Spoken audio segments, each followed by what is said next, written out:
കളിക്കേണ്ടത് ആര്യനെ ഇമ്മ്യൂണിറ്റിക്ക് വേണ്ടിയിട്ടാണെന്ന് അനുമോൾ ആര്യനെ പരിഹസിച്ചുകൊണ്ടാണ് പറയുന്നത്. ആ കാര്യം ആര്യന്റെ ഉദ്ദേശം ഇമ്മ്യൂണിറ്റി ആണെന്ന് പറയുമ്പോൾ ലാലേട്ടൻ ചോദിക്കുന്നുണ്ട്, അതിനെന്താ കുഴപ്പം, ഇമ്മ്യൂണിറ്റി കിട്ടുന്നതിന് എന്താ കുഴപ്പം എന്ന് ചോദിക്കുമ്പം അതെന്താണ് എനിക്ക് മനസ്സിലാവുന്നില്ല എന്ന് ലാലേട്ടൻ ഇങ്ങനെ ആവർത്തിച്ച് അനുമോളോട് ചോദിക്കുന്നു. അത് അനുമോൾ എനിക്കത് മനസ്സിലാക്കി തരൂ. അനുമോൾ വീണ്ടും എന്തൊക്കെയോ പറയുന്നു.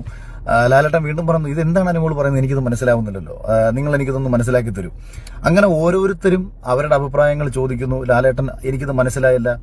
അങ്ങനെ ഓരോരുത്തരോട് ചോദിക്കുന്ന സമയത്തും അവരെല്ലാവരും ഈ കാര്യങ്ങൾ പറയുന്നുണ്ട്. പക്ഷെ അവരാരും തന്നെ എന്താണ് അനുമോൾ ഉദ്ദേശിച്ചത് എന്ന് പറയുന്നില്ല. ആക്ച്വലി ലാലേട്ടൻ ആവർത്തിച്ചത് ചോദിച്ചത് ഭയങ്കര മനോഹരമായിട്ടുള്ള ഒരു മറുപടി ഇവരിൽ നിന്ന് പ്രതീക്ഷിച്ചുകൊണ്ടായിരിക്കാം.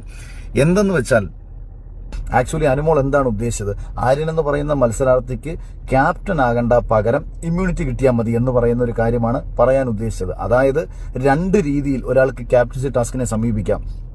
തനിക്ക് ക്യാപ്റ്റൻ ആവണം, തനിക്ക് ക്യാപ്റ്റൻ ആവുന്നതിലൂടെ ഈ ഹൗസിനെ നിയന്ത്രിക്കാനും ഈ ഹൗസിനെ മനോഹരമായ രീതിയിൽ മുന്നോട്ട് ചലിപ്പിക്കാനും എനിക്ക് കിട്ടുന്ന അവസരത്തെ ഏറ്റവും മികച്ച രീതിയിൽ വിനിയോഗിക്കാൻ വേണ്ടിയിട്ടുള്ള എൻ്റെ ആഗ്രഹം കൊണ്ട് എനിക്ക് ക്യാപ്റ്റൻ ആകണം.